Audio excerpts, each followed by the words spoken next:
Good morning, Singapore. It's Glenn and the Flying Dutchman with Ivan Ranton, producer Sean Tupaz, and the Flying Dutchman and Glenn. Oh, whoa. Wait, hold on. Sorry, I've got to apologize. This morning, it's one of those mornings where I feel like my mouth is working faster than my brain. I don't know whether you guys have gone through this before, but in my entire career, I've had mornings like this before, and I can't help it. I don't know why. It's not in sync today. My mouth is going faster than my brain. Yeah. So it's over to you, FD. Please lead today. If not, God alone knows what's going to come out from my mouth. Then off and on again. Okay, once again, we welcome Dr. Geraldine Tan from the Therapy Room. Jerry, thank you so much for joining us this morning. Good morning. We are going to be talking about dyslexia this morning, which it's interesting because we've all got different ideas about dyslexia. It is a learning disorder. Am I right? It is. It is absolutely, and I love it when FD does his homework. It is a specific learning disorder. Okay. So a lot of times, people confuse it with a language disorder, which is totally different. So dyslexia impedes the learning. So it's another neurological issue, and the brain is finding it very difficult to grasp the knowledge or the information the way you and I grasp knowledge. So what it does is it comes out in a very weird, or it affects the way that we look at things. Okay, so when the adults or children come to you, they will say things like, "Oh, but when I read, I skip words," or they skip lines even. So they are a little bit limited in that sense because they find it very difficult to capture the information as is. In little ones, we notice that they write mirror image. So not all the cases are like that.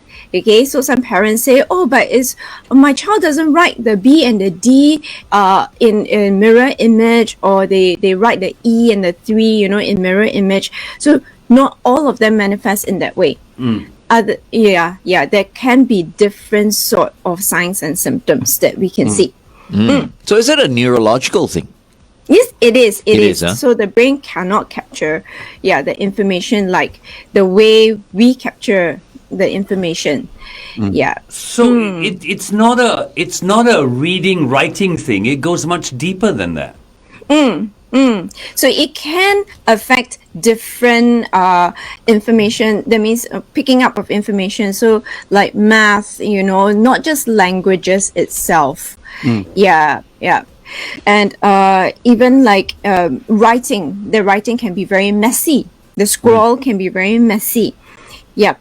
So they would have trouble. Well, it's most pronounced or most obvious in language because the language is being used to teach information. So that's why we see it most pronouncedly in the language itself. Yep. Is there a difference between dyslexia and developmental dyslexia? What is developmental dyslexia? Because You're showing off now, FD. I read that children with developmental dyslexia show greater signs of things like sleep disturbance. So they are talking about the younger population who have grown up with it. That means they have, so developmentally they have shown that they have issues with it. Okay. Okay, I tell you what, we'll continue this conversation with Dr. Jerry about dyslexia live on Facebook. In the meantime, here's Ryan Cabrera with True on 1FM 91.3. So it is true that it can affect sleep and things like that. Well, if the brain receives information in all the different, weird ways, the brain can be quite overwhelmed by it, right? So a lot of different signs and symptoms can surface. So it can be anger, it can be irritability. Yeah, it also comes out with social issues, because some of these children or people with dyslexia find it very difficult to pick out certain sounds. So they cannot make out certain sounds. So, like FD has a certain accent, right? They might not be able to pick up your accent. So they have no idea what you're talking about. Wow. So for the most severe ones, it's very sad because I just had one little kid that comes to me and say, I can't understand what my friends say. And I go like, why can't you understand? And we realized that the child had quite a severe dyslexia. So he couldn't pick up the sounds that the friends, how they pronounce, how they enunciate, how they kind of put certain emphasis on different syllables, and they cannot figure out that the way you say it and the way I say it is different, but it's actually the same word. But listening to what you just said, it almost sounds like, I'm sure it's not, but it almost sounds like it's part of an autism spectrum. Oh, well, not really. The autistic children may showcase some of these symptoms. That's why when we do a diagnosis, right, we need to be so careful, and put them through that whole battery. So sorry, parents, why we have to put them through a battery and so many hours is because a lot of these symptoms overlap each other. And for those that are wondering why I speak so fast, I had feedback saying that I speak very slowly on air. No. Not at all. Easy for us to understand. Yeah. No, but this is fine as well. I mean, a little bit of extra energy never hurt anyone. Yeah, true. So, Dr. Jerry, can I just check, in the real world, creativity and thinking is a huge advantage, but in the education system, it is a disadvantage. So unless they are, of course, given the right support and focus on their strengths. So from a school point of view, when working with a student with dyslexia, one-on-one, what are the strategies you would recommend a teacher to use to build reading or writing skills? Okay, so you're saying that it's only reading and writing. Okay, sure, Jerry. Hold on, okay? Ivan, ask Jerry the question again. All right, Okay, we're going okay, on air. okay. What FM 91.3, Ryan Cabrera with True right here. We have Dr. Geraldine Tan from the therapy room. Thank you once again for joining us, Jerry. Today we're talking about dyslexia. Hey, now I'm back to normal again. Yes, I noticed. Yeah. I'm back to normal. Anyway, we're talking about dyslexia, and I just want to say that, if you have dyslexia, just like if I had dyslexia right now, I will feel great. You know why not? Because, who else has dyslexia? Michael Phelps. Oh. Michael Phelps has dyslexia. So does Whoopi Goldberg. Jennifer So does Aniston. Daniel Radcliffe, Mr. Harry Potter. So does Steven Spielberg. So does Justin Timberlake. So does Cher. So does Octavia Spencer. Jennifer Aniston has Jennifer Aniston has dyslexia as well. Henry Winkler, the Fonz, has dyslexia. Tom Why Cruise are has we dyslexia. looking so Keira far Knightley has. away? Yeah, that's Why are exactly. we looking so far away? Right. What do you mean? One famous person in Singapore that has dyslexia. Who? LKY. No. No way. Yes. Lee Kuan Yew has mild dyslexia. Oh. And he struggled with learning Chinese. I had no He idea. wrote it in his autobiography. Oh Come wait, on, but tell for me Chinese, what- so wait, so he wasn't having dyslexia, as far as the English language was concerned. He was having dyslexia for Chinese. Is that how it works? No. Well, not really. Is how his brain picks up information, but he's so intelligent, right? He probably compensated, and he was only diagnosed at 62 years old, I think. What? Well, that's very interesting because Danny Glover only decided he had dyslexia at 30. Decided. Or discovered, sorry, he had dyslexia at 30. How does that happen, Jerry? How does one discover after many so years. many years that he or she has dyslexia? Can. Well, I guess when you start struggling, because sometimes you have compensatory behaviors, because you look left, you look right, and you say, but the information looks the same as mine in my books, right? So you don't really see the difference, and you struggle. And you just think that you are lazier, you didn't put in effort, you're dumber, that you're not trying hard enough. And these get thrown at you very often. So all through the years, right, it might go undiagnosed. You're just more frustrated than the usual. You probably scrape through, especially if you're very intelligent, scrape through, you perform better in other subjects. And then you get by the academic career, and then you go into the working world, and it may trigger other difficulties, and that's where they might want to get tested to figure out what is it that is causing their frustration. Right. Of course, some people with dyslexia may not do well in school at all, right? Yep.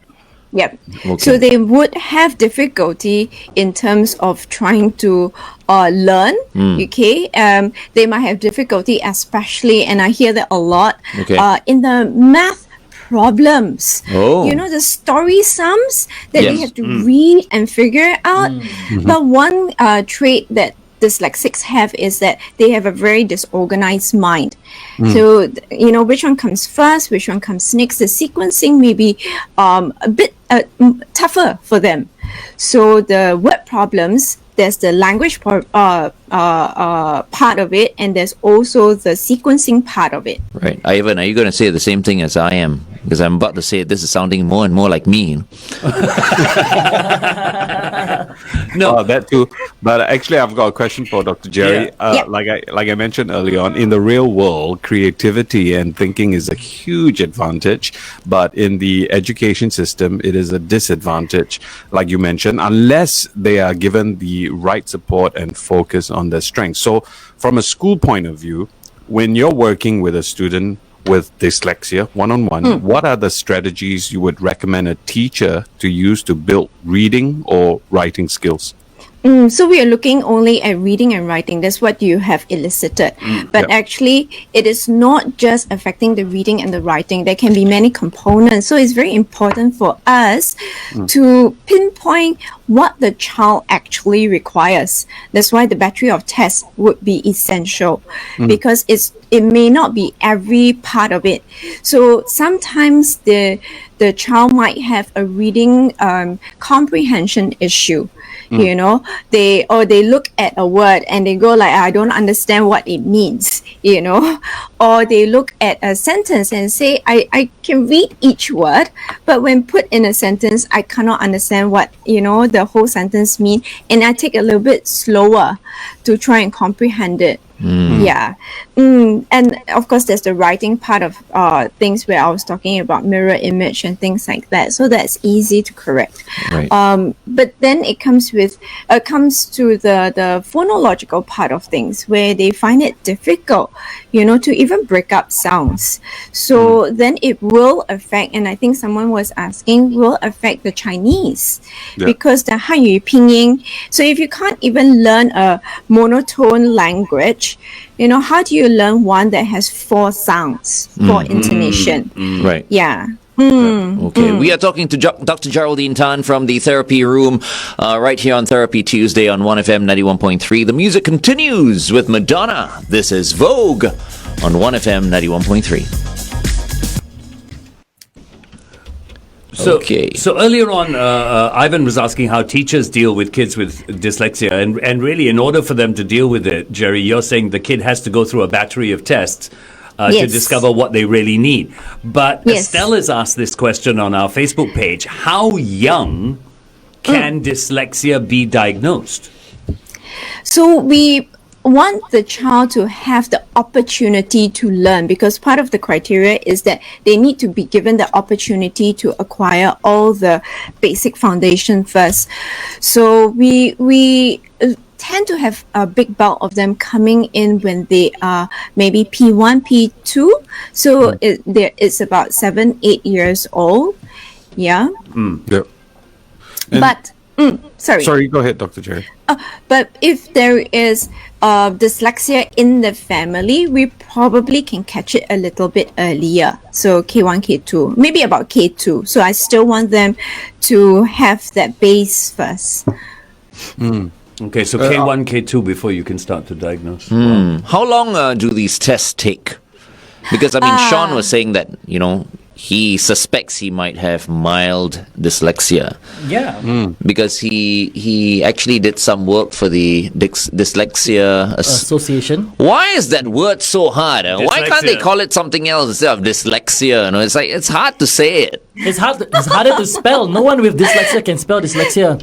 I think it's just you this morning, and you just need to practice tongue exercises today. I keep on saying dyslexia. Oh no. Dyslexia. That's why. Dyslexia. Dyslexia. Okay. Yeah. Mine Sean? was about the reading and the letters and stuff like that. So when I read, for example, the word for, like FOUR, Yeah. I read it as frog or for FOR or something like that. So sometimes I see words Yeah. that doesn't make sense. Yeah. And that messes up my spellings, as the guys can tell you. I cannot spell. Yeah. Yep. Yep. So, Yep. Jerry, is there such a Hey, thing wait, as... hold on. Still on Sean, bro. Huh? We need to find out whether he has dyslexia. Yeah, this is what I'm trying to find out. Yeah. Is there such a thing as mild dyslexia as Right. opposed to chronic dyslexia? Okay. No, chronic dyslexia, I it don't appears know. and disappears. Yeah, I don't know. This is why I'm asking. No, that's just called tired sometimes. you Right, know. right. So what do you think about Sean, Jerry? Yeah. Is there such a thing? Some of the symptoms in dyslexia can include them misreading words, so they drop the first letter or there's letters in between, mix up the letters in between, or they read words in like a picture. So like for, you would read it as for, but when you spell it, you can't spell because you captured it as a picture. So to draw the picture, you need all the details. You don't remember all the letters in the words. Yeah.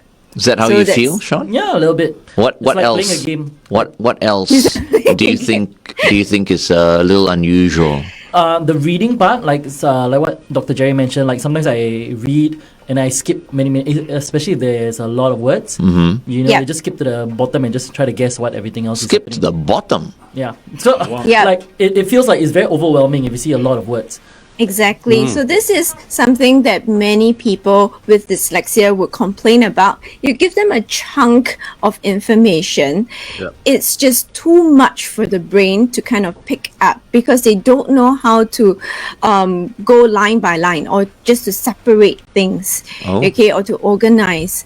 So for the little ones, when they need to study or they need to tackle the examination, we ask them to use a ruler to help them. Wow. Oh, I can that's share with the you what reason I behind the see. ruler. Okay, hold on. We're going back on air.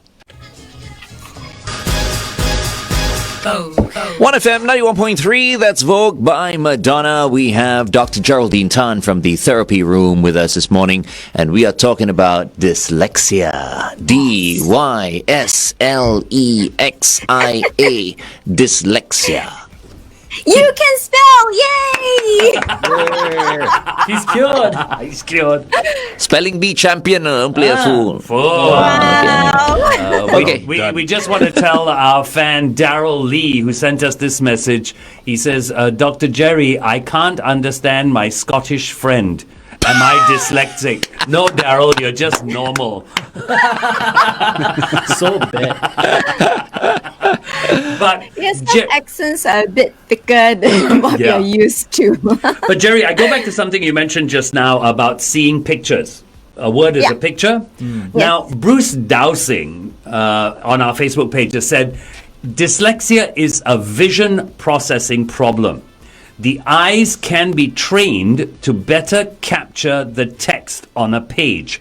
My son used a computer program developed by a neuroscientist in the US to improve his reading from 80 words a minute to 350 words a minute. Is dyslexia a vision processing problem? Okay, that's only one part of it. So, yeah, So we use many different parts when we are learning, or different parts of the brain when we are learning. So it is possible that your child is predominantly weaker in the visual processing part of things. So therefore, the therapy works so well for the child, and wonderful. I'm so glad that the child is has been helped, but it's not all of them have that particular issue. It can be many other issues also. Yeah.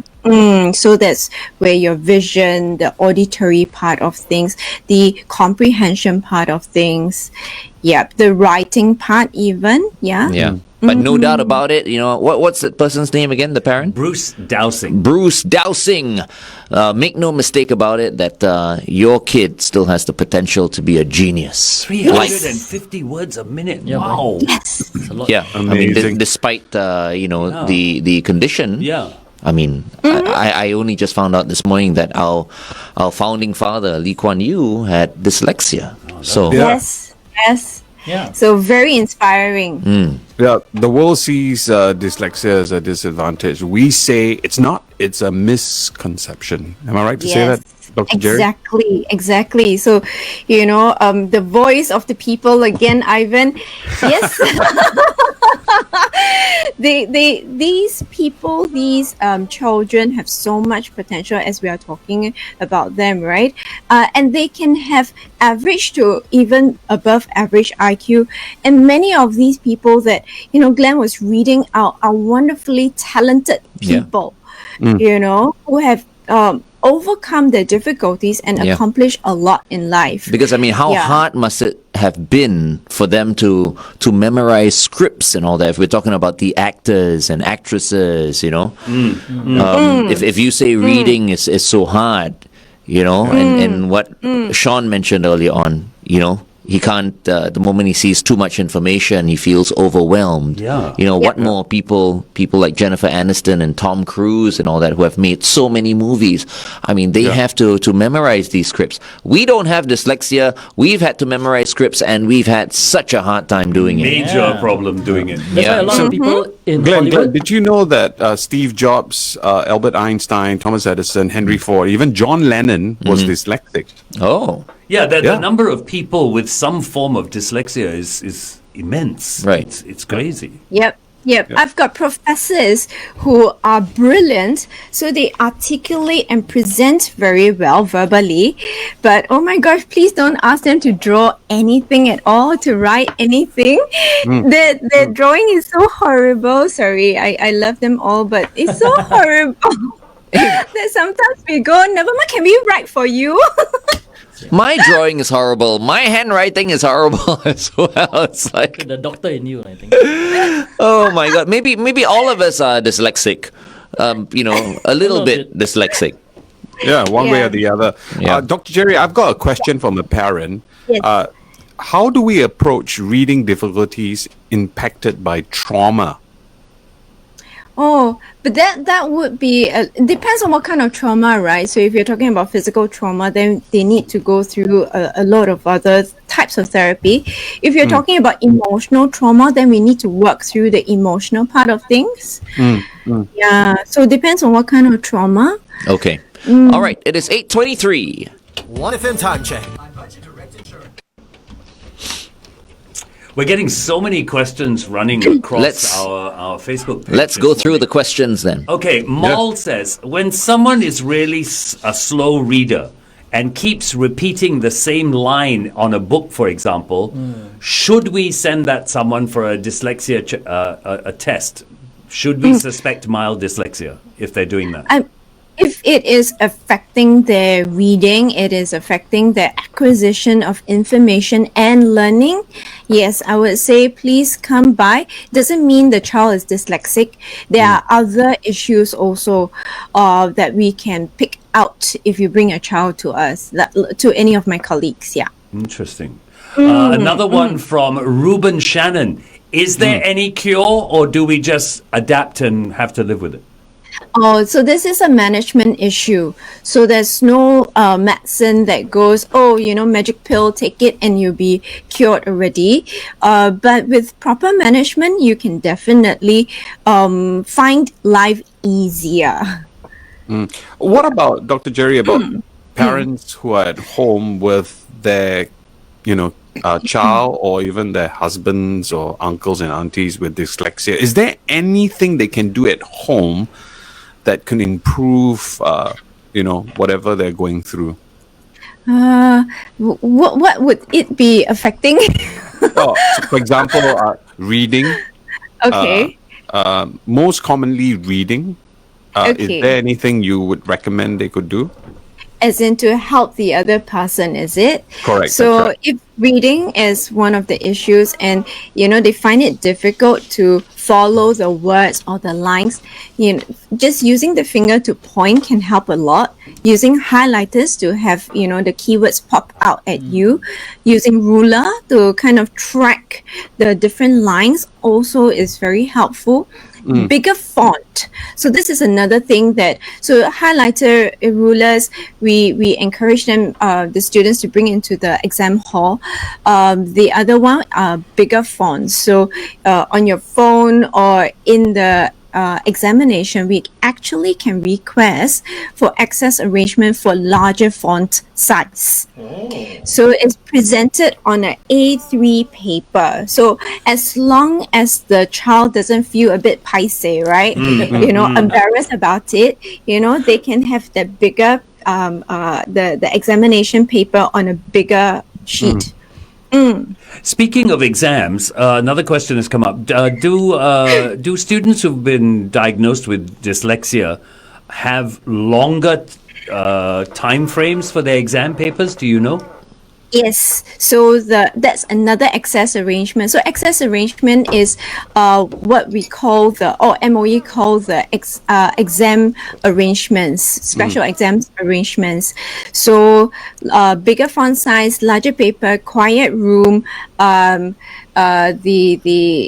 what do you call that? Extra time.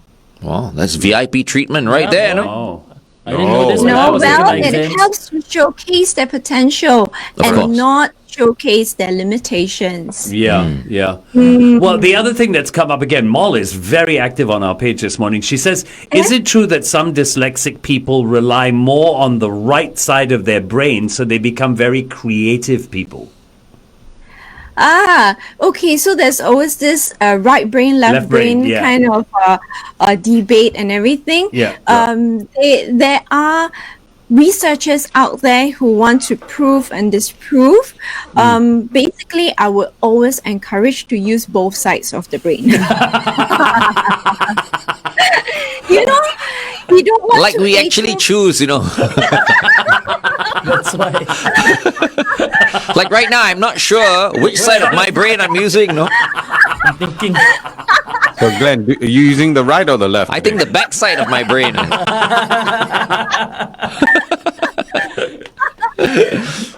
Dr. Jerry, I Okay. got a question for you. Is it true?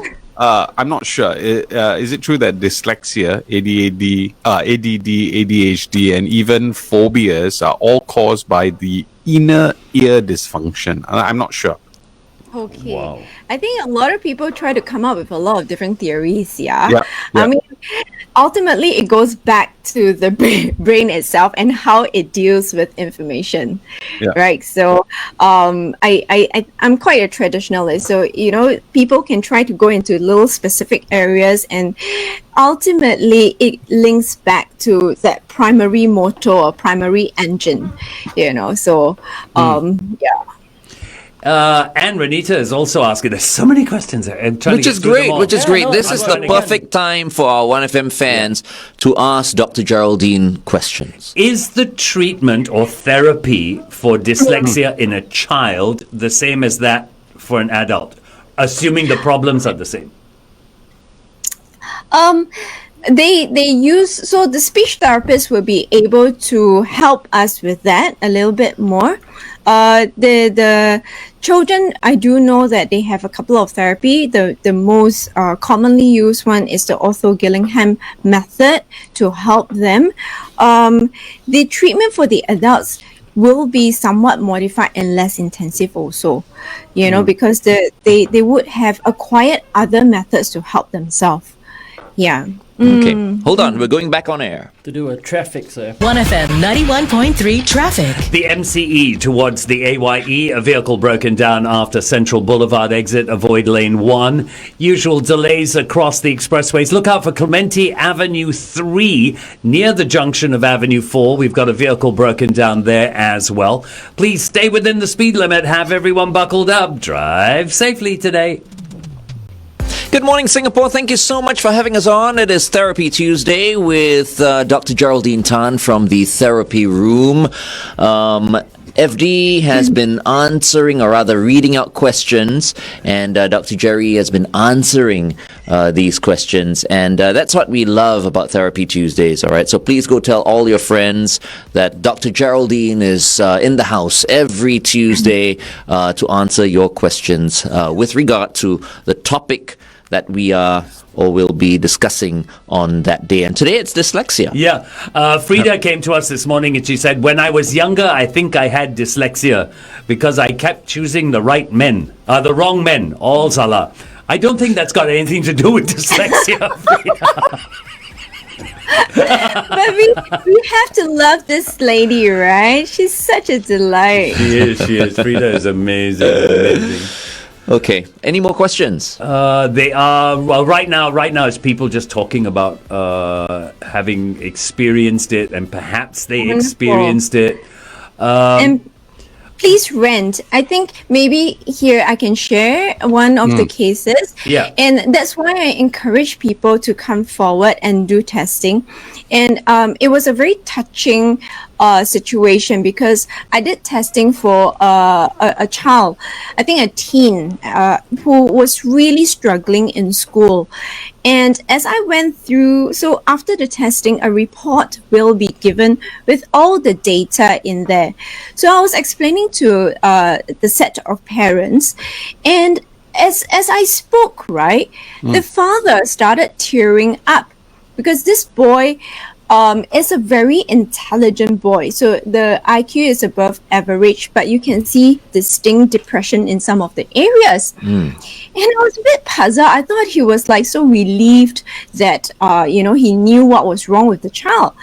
And then after I closed the feedback, the report, and he said, thank you very much. And I was like, thank me for what? I'm just doing my job. And he started crying. And he said, all my life, I thought that I was stupid. But whatever symptoms that you have described me to a T.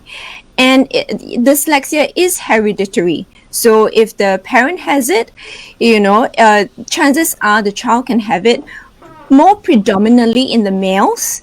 So he actually broke down, and I was close to tears after I let the parent go, so he is a very accomplished person, but because of his frustration, he has always put himself down. His self-esteem is very low, and he still gets scolded by his boss because he cannot read emails. Yeah, he has a lot of difficulty with emails. He said, don't put it into an email. Just tell me and I'll be able to do it.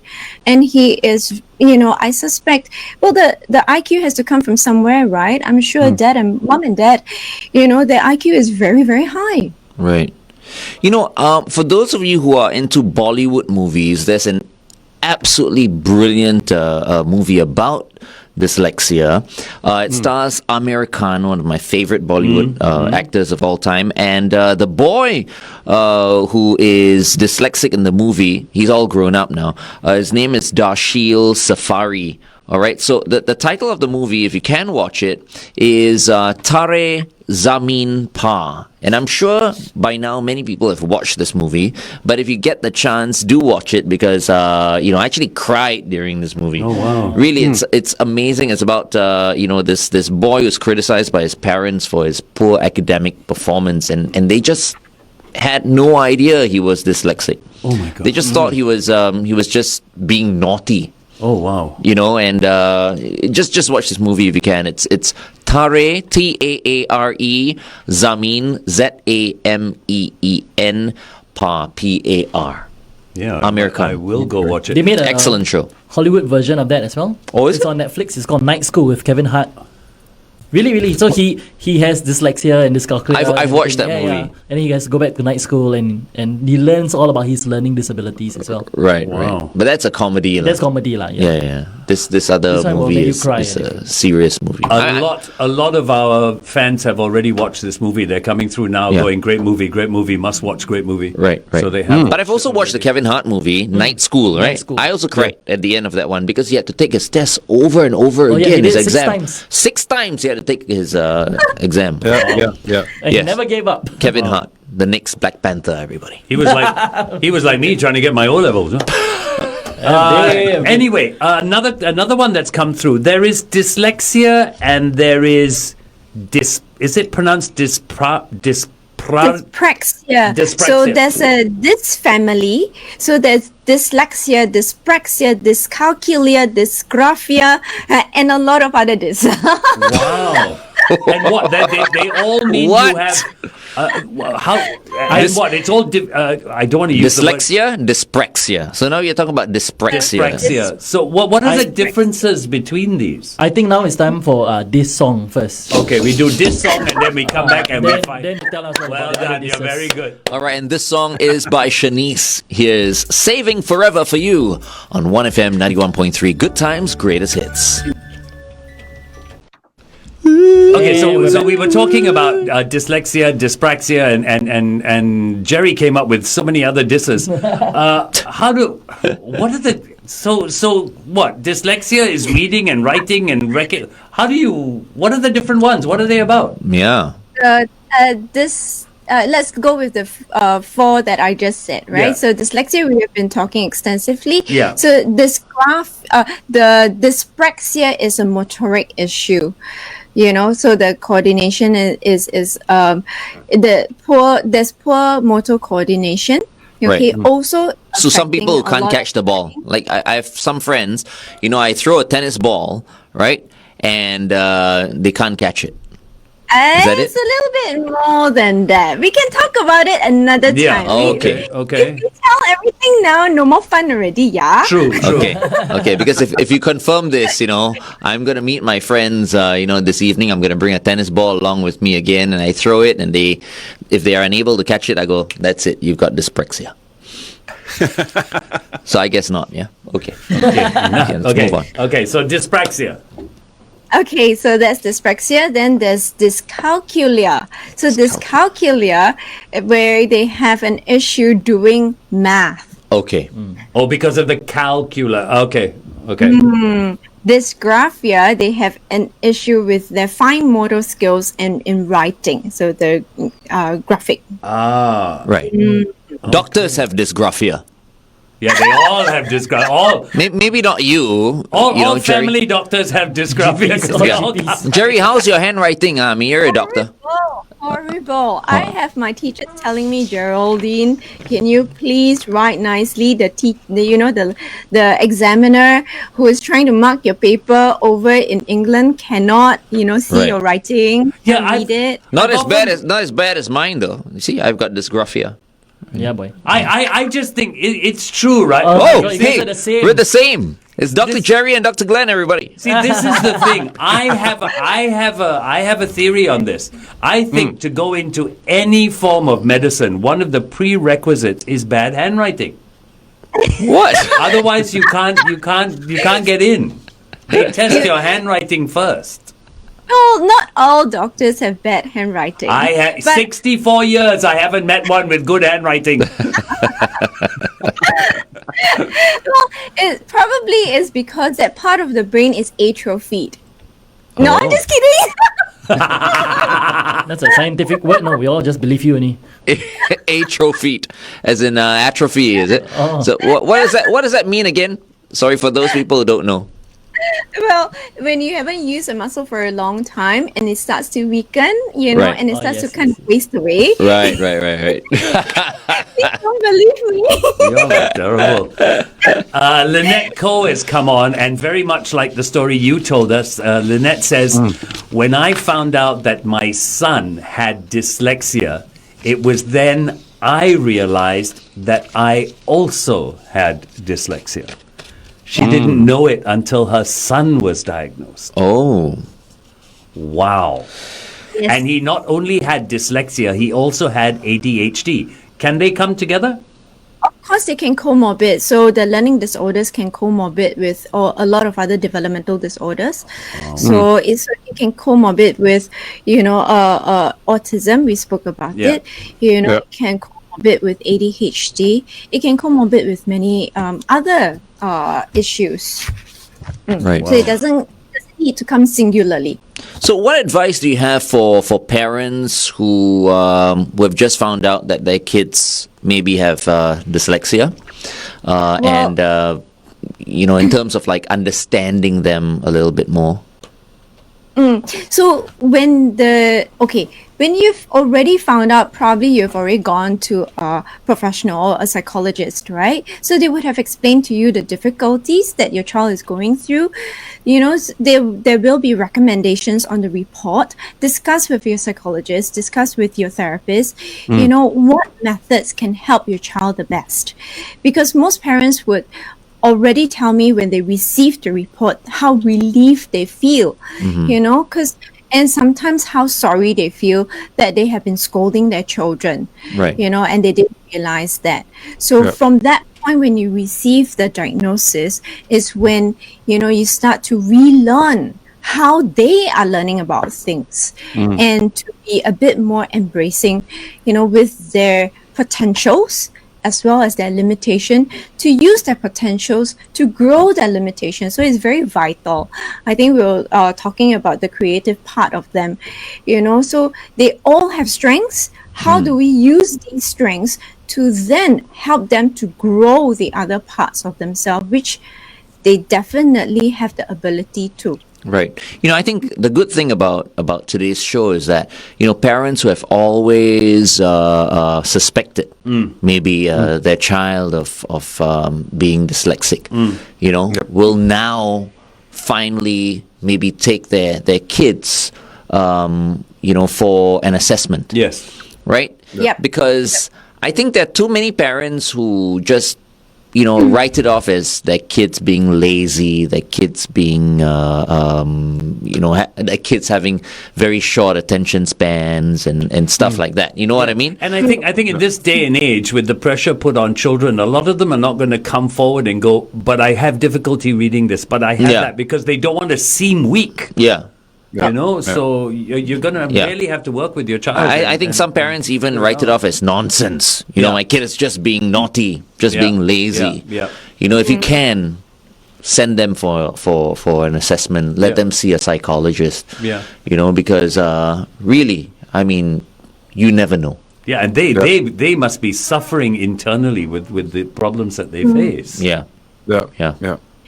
I love it the way the children are very open about these disorders in school, and when the whole school environment deals with it correctly, deals with all these learning issues correctly, the children are alerted to it and say, maybe I have this and maybe I have that.